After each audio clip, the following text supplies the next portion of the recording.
মাসে কোরআন অবতীর্ণ করে আমাদেরকে কি ইঙ্গিত করলেন যে রমজান হচ্ছে দুনিয়ার একটা টিভি, একটা ফ্রিজ, একটা রেডিও, একটা মোবাইল তৈরি করলে তার একটা ক্যাটালগ থাকে, তার একটা ম্যানুয়াল থাকে। মানুষ দুনিয়ায় আল্লাহ পাঠালেন, অহেতুক তো ছেড়ে দিতে পারেন না।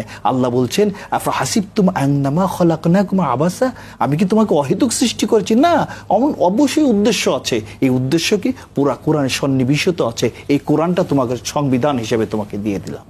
প্রিয় দর্শক যারা আছেন সম্মানিত, আমি RTVর মাধ্যমে অনুরোধ করতে চাই, আমরা প্রত্যেকেই যেমন সেহরি খেতে উঠি, যদি আধা ঘন্টা আগে উঠি, 8 রাকাত যদি নফল পড়ি, সেটা হচ্ছে কিয়ামুল লাইল বা তাহাজ্জুদের নামাজ যদি পড়ি, সিজদায় আমার যা প্রয়োজন, আমার অর্থের প্রয়োজন, সম্পদের প্রয়োজন, স্ত্রীর প্রয়োজন, চাকরির প্রয়োজন, বাবা মার সুস্থতার প্রয়োজন, নিজের নিরাপত্তা প্রয়োজন, আল্লাহর কুদরতি পায়ে সেজদাই পড়ে যখন বলবো ওই নফল নামাজের ভিতরে যে আল্লাহর এবং আমার মাঝে কোনো বেমি থাকবে না, দূরত্ব নেই, আমি যা চাবো আল্লাহ সেটাই দিবেন, এই বিশ্বাস রেখে যদি আল্লাহর কাছে চাইতে পারি, এই নফলের মাধ্যমে আল্লাহ অবশ্যই সেটা দিবেন। আল্লাহ ওয়াদা করেছেন ওয়াদউনি আস্তাজিব লাকুম ফাজকুরুনি আযকুরুকুম, বান্দারে আমাকে স্মরণ করো আমি তোমাকে দেব, আমাকে ডাকো আমি তোমাকে দেব।